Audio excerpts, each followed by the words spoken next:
जय हिंद साथियों, आज बात करेंगे आरआरबी एनटीपीसी 2024 की पीवाईक्यू सीरीज के बारे में, जिसमें आज हम 20 क्वेश्चंस करेंगे मैथ के। ठीक है, ये क्लास 2 है।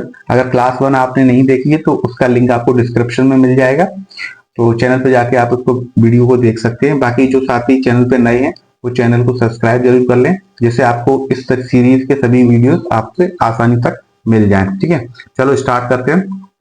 जैसे पहला क्वेश्चन कह रहा है, यदि जनसंख्या में होने वाली प्रतिशत वार्षिक वृद्धि 5% है और वर्तमान जनसंख्या कितनी है, 16,000 है, तो 3 वर्षों में जनसंख्या कितनी हो जाएगी। 3 वर्षों की जनसंख्या पूछी है तो हमें पता है इक्वेशन होती है हमारी A = P 1 + R अपॉन 100 और यहाँ पर होता है समय। ठीक है, तो हमें कह रहा है कि 3 वर्षों के बाद की जनसंख्या, यानी एक तरीके से देखा जाए तो चक्रवृद्धि ब्याज पूछ रहा है। ठीक है, और संख्या भी हमें कितनी दी है, 16,000 दी है। ठीक है, रेट किस रेट से बढ़ रही है, 5% से बढ़ रही है। ठीक है, समय कितना है, 3 वर्ष है।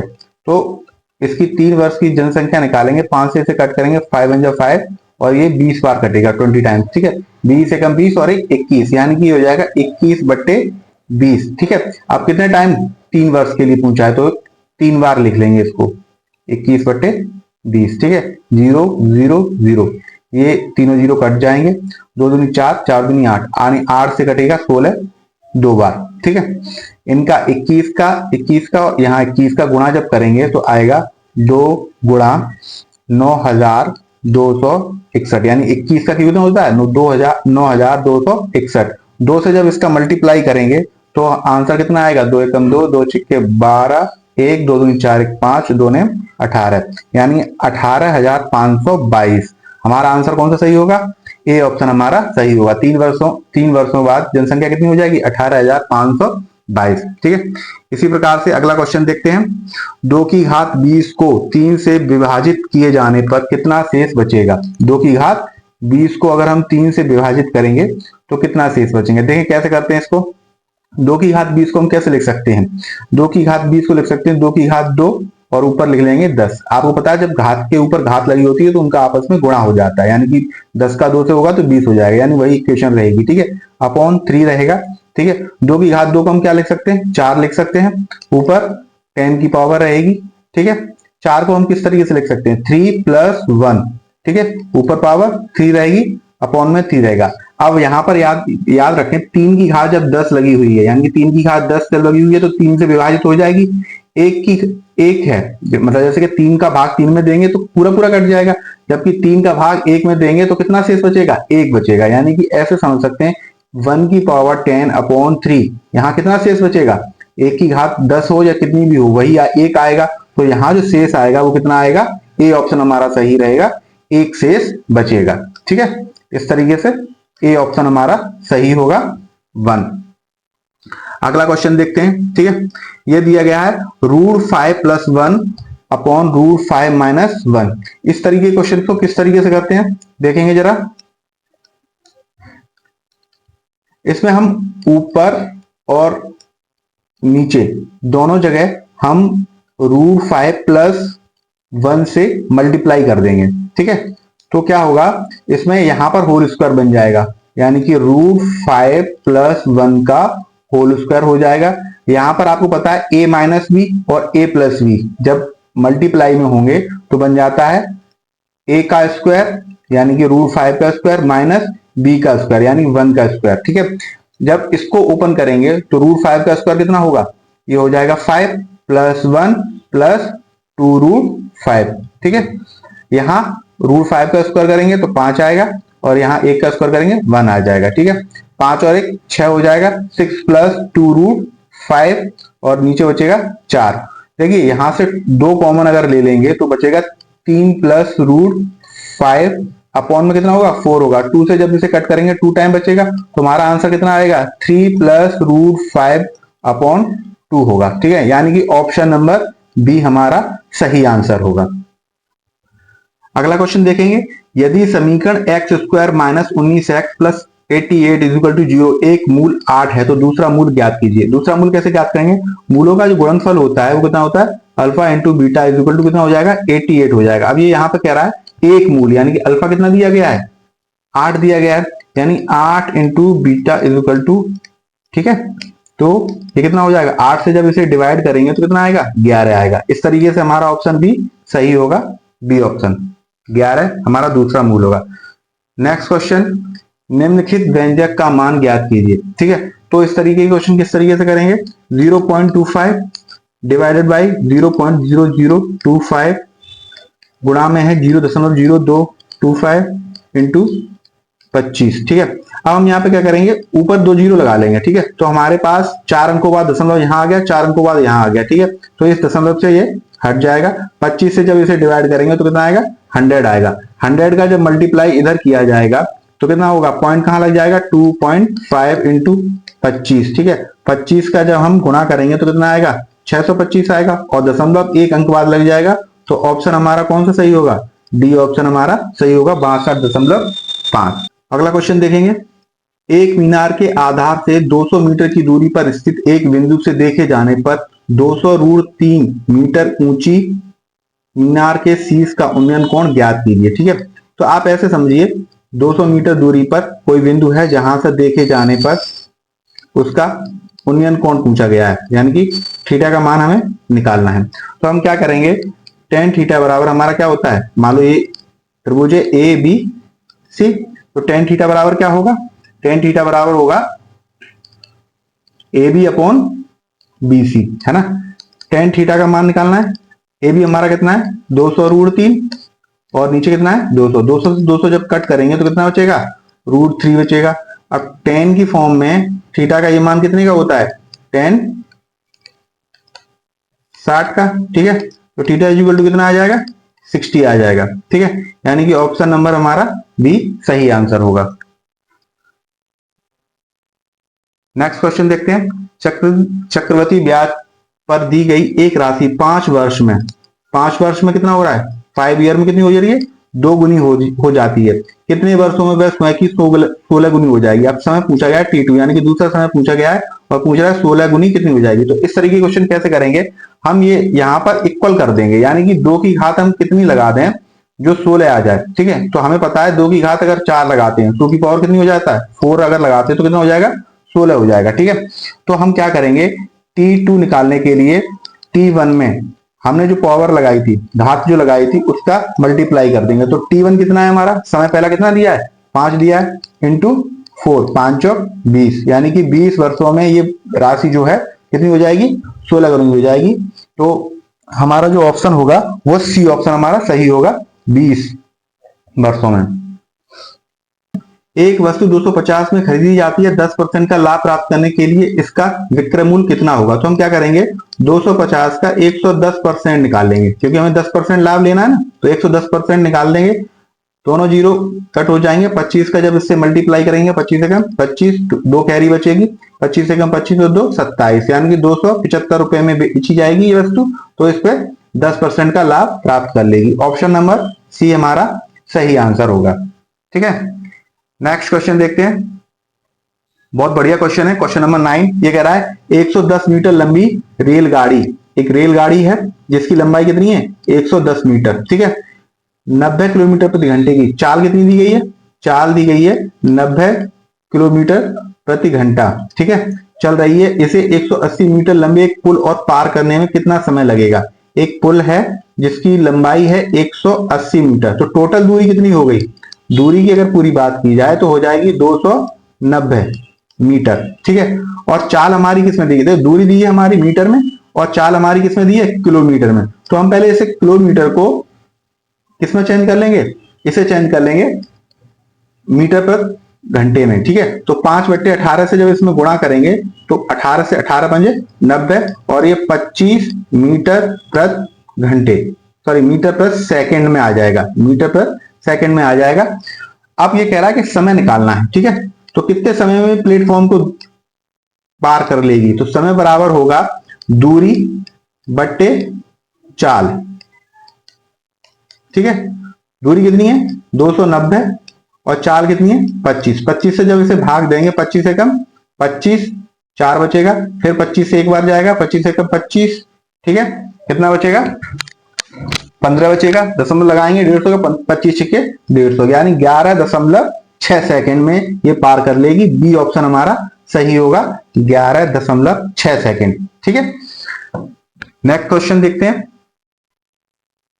क्वेश्चन नंबर 10 ये कह रहा है राम 8 किलोमीटर प्रति घंटे की चाल से x से y तक जाता है और 12 किलोमीटर प्रति घंटे की चाल से y से x तक वापस आता है। राम की औसत चाल, औसत चाल के लिए फॉर्मूला होता है, औसत चाल का फॉर्मूला क्या होता है 2xy, यानी x यहाँ पर पहली चाल है और y दूसरी चाल है और अपॉन में आएगा x प्लस वाई, यानी कि x कितना है, पहले कितना जा रहा था 8 किलोमीटर प्रति घंटे की चाल से और फिर 12 से और मल्टीप्लाई अपॉन में रहेगा 8 प्लस 12।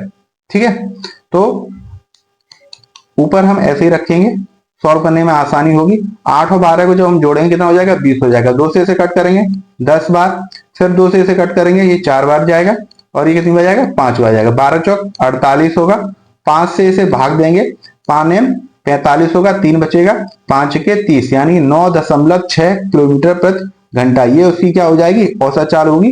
बी ऑप्शन हमारा सही होगा। अगला क्वेश्चन देखेंगे, क्वेश्चन नंबर 11 ये कह रहा है कि एक व्यक्ति को बिग मार्ट में चीनी पर 10% की छूट मिलती है, जिसके फलस्वरूप उसे 225 रुपए में 25 किलोग्राम चीनी अधिक मिलती है। छूट के बाद और छूट से पूर्व चीनी का प्रतिशत किलोग्राम मूल्य ज्ञात कीजिए। ठीक है, तो सबसे पहले 10% को हम क्या करेंगे, 10% को फ्रैक्शन में चेंज कर लेंगे। 10% को अगर फ्रैक्शन में हम चेंज करते हैं तो कितना आएगा 1/10, यानी कि आप ऐसे समझिए उसका रेट पहले निकालते थे प्राइस और यहां पर है मात्रा। ठीक है, ओल्ड और न्यू, यानी कि पहले उसे 10 रुपए में, ठीक है, कोई वस्तु 9 मिलती थी, 9 की मात्रा में मिलती थी। ठीक है, प्राइस, ठीक है, और यहां पर मात्रा दी गई है, यानी कि पहले 10 में क्या मिलती थी 9 मिलती थी। अगर प्राइस को चेंज कर दिया जाए तो हमें क्वांटिटी मिल जाती है। ठीक है, कोई वस्तु 10 रुपए में 9 मिलती थी, अब उसे 9 रुपए में 10 वस्तुएं मिल रही हैं। ठीक है, अब यहां पर अंतर कितना आ रहा है, अंतर आ रहा है 1, और मात्रा कितनी ज्यादा मिली 25, कह रहा ना 25 किलोग्राम चीनी अधिक मिलती है, यानी 1 पे 25। अगर यहां पर मात्रा देखी जाए 25 का 9 से गुणा किया जाए तो कितना आएगा 225, और 25 का अगर 10 में गुणा किया जाए तो कितना आएगा 250। ठीक है, अब ये कह रहा है कि छूट के बाद और छूट से पूर्व चीनी का प्रतिशत, पहले जब वो 225 रुपए में कितनी मात्रा लेके आ रहा था 225 लेके आ रहा था, तो उसका रेट कितना निकल के आएगा 25 से 225 से कट करेंगे तो 1 रुपए पर केजी। ठीक है, अब जब वो 225 रुपए में 250 केजी लेके आ रहा है तो इसका मात्र मान कितना आएगा, 250 से जब इसे कट करेंगे तो 0.9, यानी कि 90 पैसे। ठीक है, तो इसका जो आंसर आएगा वो आएगा डी ऑप्शन। ठीक है, 1 रुपए इसका रहेगा पुराना मूल्य और 90 पैसे कैसा रहेगा छूट के बाद। छूट के बाद कितना आएगा 90 पैसे और छूट से पूर्व कितना आएगा 1 रुपए आएगा। डी ऑप्शन हमारा सही होगा। अगला क्वेश्चन देखेंगे। ठीक है, अगला क्वेश्चन कह रहा है कि 0.5 और 0.71 का भाग कीजिए। भागफल कितना है, वही दशमलव के 3 स्थानों तक निकालना है। ठीक है, तो हम यहाँ पर 0 लगा लेंगे, ये दोनों अंकों से दशमलव कट जाएगा। अब 50 में हमें भाग देना है 71 से। ठीक है, तो पॉइंट लगाएंगे, 0 बढ़ाएंगे। ठीक है, कितने टाइम जाएगा 7 टाइम जाएगा, 7 जा 7, 7 7 जा 49, यानी कि 3 बचेगा। पॉइंट लगा हुआ है तो 0 बढ़ जाएगा, लेकिन इससे भाग जाएगा नहीं तो 0 लगा लेंगे। ठीक है, फिर 4 टाइम जाएगा, 4 1 जा 4, 4 7 जा 28। ठीक है, तो इस तरीके से हमारा जो मान आया 0.704, यानी कि डी ऑप्शन हमारा सही होगा। ठीक है, फिर से अगला क्वेश्चन देखेंगे। यहाँ पे बहुत सरल क्वेश्चन है। ये कह रहा है ए स्क्वायर माइनस बी स्क्वायर के मान को दर्शाइए। तो पहले इनमें जोड़ देंगे, 1999 में 99 को 999 को जोड़ेंगे तो कितना आएगा 9 और 9 हो जाएगा 18, 18। ठीक है, एक कैरी बचेगा, 9 18 1 19, एक कैरी बचेगा 18 और 1 19, और यहाँ हो जाएगा 2। ठीक है, जब इसको घटाएंगे तो कितना आएगा 1000 बचेगा। 1000 का यानी कि क्या करना है हमें मल्टीप्लाई करना है। इसका फॉर्मूला क्या होता है a प्लस बी, यानी कि दोनों संख्याओं को जोड़ दिया इनटू में a माइनस बी। ठीक है, तो जब इसका मल्टीप्लाई करेंगे 2998 और 3 जीरो आ जाएंगे। ठीक है, तो इस तरीके से जो हमारा आंसर आएगा वो बी ऑप्शन हमारा सही होगा। ठीक है, ये आंसर हमारा सही होगा। अगला क्वेश्चन देखते हैं, क्वेश्चन नंबर 14। देखिए बढ़िया क्वेश्चन है। ये कह रहा है त्रिभुज एबीसी का अंतः केंद्र बिंदु ओ पर है। ठीक है, एक त्रिभुज है, एक त्रिभुज है, ठीक है, जिसका अंतः बिंदु कितना है, ओ है यहाँ पर। ठीक है, जिसका एंगल कितना है, 110 डिग्री है। ये एक एंगल त्रिभुज है ए बी सी। ठीक है, तो कोण बी ए सी, ये कोण पूछा है। ठीक है, तो इसको किस तरीके से करेंगे वो देखते हैं। देखिए एक प्रमेय होती है, angle B O C is equal to होता है 90 plus 1/2 angle B A C. यानी कि एंगल जो ओ है, ओ का जो मान है, कोण ओ का मान 90 प्लस 1/2 बी ए सी, इस कोण के आधे मान को अगर समकोण में जोड़ दिया जाए तो इसके बराबर हो जाता है। ठीक है, इसमें अगर हम रखेंगे मान को, अगर हम रखेंगे बीओसी का मान रखते हैं तो कितना है बीओसी का मान, 110 डिग्री। ठीक है, 90 प्लस 1/2 बी ए सी। ठीक है, इसका मान हमें निकालना है। 90 को अगर माइनस करते हैं तो कितना बचेगा, 20 बचेगा। 1/2 एंगल बी ए सी, दो का इसमें गुणा करेंगे तो कितना आ जाएगा, 40 आ जाएगा। यानी कि ए ऑप्शन हमारा सही होगा। ठीक है, नेक्स्ट क्वेश्चन देखते हैं।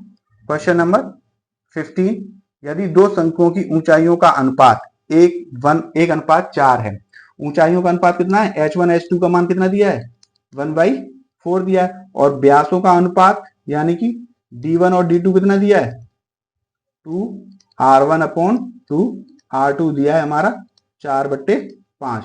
2 से 2 कट जाएगा, R1 में R2 बराबर कितना दिया है, 4/5 दिया गया है। तो कह रहा है आयतनों का अनुपात निकालिए। V1/V2 इक्वल टू कितना हो जाएगा, 1/3 पाई आर स्क्वायर एच 1 1। ठीक है, ये पहले का आयतन है, और नीचे जब निकालेंगे तो 1/3 से 1/3 और पाई से पाई कट जाएगा, R1/R2। ठीक है, यानी कि R1/R2 कितना है, 4/5, यानी 4 का वर्ग कितना हो जाएगा, 16, और ये कितना हो जाएगा, 25 हो जाएगा। H1/H2 कितना है, 1/4, 4 से इसे कट करेंगे 4, यानी कि कितना आ जाएगा, 4/25 आ जाएगा। ऑप्शन नंबर डी हमारा सही आंसर होगा। अगला क्वेश्चन देखेंगे। क्वेश्चन नंबर 16 कह रहा है एक चक्रवात के कारण एक पेड़ टूट जाता है और गिरकर भूमि के साथ 30 अंश का कोण बनाता है। एक कोई पेड़ है जो बीच में से टूट जाता है और भूमि के साथ कितने का अंश का कोण बनाता है, 30 अंश का कोण बनाता है। ठीक है, हम मान लेते ए बी सी। अब ये कह रहा है कि पेड़ की जड़ और भूमि को स्पर्श करने वाले सिरे के बीच की दूरी 10 मीटर है। ठीक है, यहाँ से मीटर कितनी है, 10 मीटर है। पेड़ की ऊंचाई ज्ञात कीजिए। अब ये देखिए ए और बी हमने मान लिया दोनों हिस्से, ये ए है यहाँ से लेके यहाँ तक, और ये है बी। ठीक है, यानी कि ये हिस्सा भी कितना हुआ, ये तो पेड़ टूट के यहाँ पर जुड़ा है, तो ये भी हिस्सा कितना हो जाएगा, बी हो जाएगा। ठीक है, अब इसका मान कैसे निकालेंगे, टेन थीटा बराबर कितना होता है, A B upon B C. ठीक है, यानी लंबटे आधार ए बी का मान कितना है, ए है, बी सी का मान कितना है, 10 है। टेन थीटा यानी टेन 30 का मान कितना होगा, 1/√3। ए बराबर कितना आ जाएगा, 10/√3। ठीक है, अब हमें निकालना है साइन 30 का मान। ठीक है, क्योंकि हमने ए तो निकाल लिया, अब हमें बी का मान निकालना है। तो साइन 30 बराबर कितना होता है, साइन 30 बराबर होता है, साइन 30 बराबर आएगा ए अपॉन बी। ठीक है, यानी कि ए बी बट्टे ए सी। ठीक है, ए अपॉन बी आएगा। साइन 30 का मान कितना होता है, 1/2। ठीक है, तो यहां से बी का मान कितना आ जाएगा, 2a, और a का मान हमारा कितना आया, 10/√3, यानी कि b का मान हमारा आएगा 20/√3। अब हमने ये पूछ रहा था कि पेड़ की पूरी लंबाई बताइए, यानी a प्लस b को अगर हम जोड़ देंगे, a का मान कितना है, 10/√3, और b का मान कितना है, 20/√3। ठीक है, तो ये इस तरीके से कितना हो जाएगा, 30/√3। √3 को अगर नीचे से हटाना है तो हम √3 का ऊपर नीचे दोनों जगह गुणा कर देंगे, तो 30/3 आएगा, और यहाँ 3 बचेगा, 3 से इसे कट कर देंगे तो कितना आएगा, 10/3। इस तरीके से जो हमारा आंसर होगा वो बी ऑप्शन हमारा सही होगा, 10/3। ठीक है, मीटर। ये हमारे पेड़ की ऊंचाई हो गई। अगला क्वेश्चन देखते हैं। एक कस्बे की जनसंख्या 10,000 है, यदि पुरुष जनसंख्या में 5% और महिला जनसंख्या में 10% की वृद्धि होती है तो, अब देखिए ये कह रहा है कि मैन, और हम यहां लिख लेते हैं फीमेल। ठीक है, मैन की जनसंख्या में कितने परसेंट की वृद्धि हो रही है, 10 की हो रही है, और फीमेल की जनसंख्या में कितनी की वृद्धि हो रही है, 10 की वृद्धि हो रही है। ठीक है, अब वृद्धि के बाद कितने बढ़े, 800 बढ़े, और ये कितने पे बढ़े थे, ये बढ़े थे हमारे 10,000 पे। तो इसका हम परसेंटेज निकाल लेंगे, दोनों जीरो कट होंगे। ठीक है, ये दोनों जीरो कट होंगे तो हमारा कितना, ये वृद्धि कितनी हुई, 8% की वृद्धि हुई। ठीक है, ओवरऑल वृद्धि कितनी की हुई, 8% की हुई। अब यहां से हम क्या करेंगे, 10 में से 10 को माइनस करेंगे कितना आएगा, 2 आएगा। 8 में से 5 को माइनस करेंगे कितना आएगा, 3 आएगा। एलिगेशन मेथड लगाएंगे। ठीक है, तो रेशियो हमें मिल जाएगा 2:3। ठीक है, 2:3 मिल गया। टोटल रेशियो हो गया हमारा 5। टोटल रेशियो कितना होगा, 5 हो गया। अब 5 किसके इक्वल है, इक्वल टू है, यानी पूरी संख्या कितनी है, जनसंख्या कितनी है, 10,000 है। ठीक है, तो 5 से जब एक यूनिट अगर हम इसका निकालेंगे तो कितना आएगा, 2,000 आ जाएगा। अब यहाँ पे हम निकालेंगे पुरुष की संख्या। पुरुष के अगर एक यूनिट बराबर 2,000 है तो पुरुष के कितने यूनिट है, 2 यूनिट है। जब इसका गुणा करेंगे कितना आ जाएगा, 4,000 आ जाएगा। और महिलाओं की जनसंख्या कितनी है, महिलाओं का 3 से गुणा करेंगे तो 6,000 आएगा। ठीक है, इस तरीके से जो बी ऑप्शन हमारा सही होगा। ऑप्शन हमारा नंबर 6,000 क्या होगी, महिलाओं की। ठीक है, नेक्स्ट क्वेश्चन देखते हैं। निम्नलिखित को हल कीजिए। ठीक है, इसे हल करना है तो बड़ा आसान है, 8 का इसमें भाग देंगे कितनी बार जाएगा, 3 बार जाएगा। ठीक है, अब मल्टीप्लाई करें, क्योंकि पहले कोष्टक को ब्रैकेट को सॉल्व करना है। तो 11 यहाँ पर मल्टीप्लाई है, ये भी मल्टीप्लाई में ये, यानी 11 ये 33, 33 का 3 से होगा कितना हो जाएगा, 99 हो जाएगा। 99 माइनस 69 का होल स्क्वायर होगा। ठीक है, 99 में से 69 को माइनस करेंगे तो 30 का स्क्वायर निकल के आएगा, यानी कि यहाँ पर कितना आ जाएगा, 3 3 या 9, और यानी 900 आएगा। 1800 में 900 से अगर हम भाग देंगे तो कितना आएगा, 2 आएगा। ऑप्शन नंबर बी हमारा सही होगा। ठीक है, अगला क्वेश्चन देखते हैं। अगला क्वेश्चन कह रहा है, निम्नलिखित में किसी भिन्न का, कोई भिन्न है, मान लो हमने मान ली x/22 है, का 1/7 के साथ वही अनुपात है, 1/27 के साथ वही अनुपात है जो 3/11 और 5/9 के है। ठीक है, तो 27x इनका क्रॉस मल्टीप्लाई करेंगे, 27x अनुपात y, और इनका करेंगे 9 तिया 27 अनुपात 55। ठीक है, 27 अनुपात 55। ठीक है, तो इस तरीके से x बराबर कितना आएगा, x बराबर आ गया 1, और y बराबर कितना आ गया 55। यानी कि हमारी जो भिन्न बन के आई वो कितनी आई, 1/55, यानी सी ऑप्शन हमारा सही होगा, यानी आंसर 1/55 सही है। लास्ट क्वेश्चन है। ठीक है, बहुत बढ़िया क्वेश्चन है। इसको सॉल्व करेंगे तो 4 एकम 4, और ये कितना हो जाएगा, 5/4 हो जाएगा। ठीक है, ये 4 हमारा कहाँ चला जाएगा, यहाँ चला जाएगा। अब 5 का गुणा 5 है 15, 15 और 4 कितना हो जाएगा, 19 हो जाएगा। यानी कि संख्या हमारी कितनी निकल के आई, 19/5। ये 5 कहाँ जाएगा, ऊपर जाएगा, और यहाँ पर होगा 19। 19 का 2 से गुणा करेंगे, 19 दूनी 38, 38 और 5 कितना हो जाएगा, 43/19। ठीक है, ये 19 ऊपर जाएगा, यानी कि आंसर आ जाएगा 19/43। कौन सा आंसर ऑप्शन सही होगा, ए ऑप्शन हमारा सही होगा। ठीक है, 19/43।